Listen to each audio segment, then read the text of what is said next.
ഒരു മടിയനായ വ്യക്തിക്ക് ഭാവി ഉണ്ടാവില്ല. കഠിനാധ്വാനം ചെയ്യുന്നവന് ഇല്ലാത്തതായി ഒന്നുമില്ല. ഇത് ചാണക്യൻ്റെ വാക്യങ്ങളാണ്. എല്ലാവർക്കും ആർ കെ വീഡിയോസിൻ്റെ പുതിയൊരു എപ്പിസോഡിലേക്ക് സ്വാഗതം. ഇനി നമുക്ക് ചാണക്യൻ്റെ ഒരു ഇൻസ്പിറേഷൻ സ്റ്റോറി കേൾക്കാം. അതിനു മുമ്പ് നിങ്ങൾ ആദ്യമായിട്ട് എൻ്റെ വീഡിയോ കാണുന്നെങ്കിൽ ചാനൽ സബ്സ്ക്രൈബ് ചെയ്യുക, ലൈക്ക് ചെയ്യുക, നിങ്ങളുടെ അഭിപ്രായങ്ങൾ കമൻറ്റായി രേഖപ്പെടുത്തുക. മടിയനായ വ്യക്തിക്ക് ഭാവി ഉണ്ടാവില്ല, കഠിനാധ്വാനം ചെയ്യുന്നവനില്ലാത്തത് ഒന്നുമില്ല. ഈ തത്വം വളരെ ലളിതമാണെങ്കിലും ഇതിന് വലിയൊരു ആഴമുണ്ട്.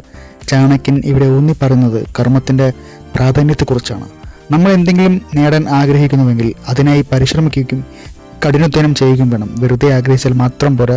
മടിയും അലസതയുമുള്ള നമ്മളുടെ പുരോഗതിയെ തടസ്സപ്പെടുത്തുന്നു. ലക്ഷ്യബോധമില്ലാതെ സമയം പാഴാക്കുന്നവർക്ക് ഭാവിയിൽ ഒന്നും നേടാൻ കഴിയില്ലെന്നാണ് ചാണക്യൻ പറയുന്നത്. എന്നാൽ കഠിനാധ്വാനം ചെയ്യാനുള്ള മനസ്സുണ്ടെങ്കിൽ ഏതൊരു പ്രതിസന്ധിയും മറികടന്ന് വിജയം നേടാൻ സാധിക്കും. അങ്ങനെയുള്ളവർക്ക് ഈ ലോകത്ത് അസാധ്യമായി ഒന്നുമില്ല.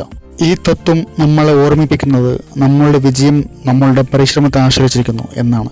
അതുകൊണ്ട് മടിവിട്ട് കഠിനാധ്വാനം ചെയ്യുക, നിങ്ങളുടെ ലക്ഷ്യങ്ങൾ നേടിയെടുക്കുക.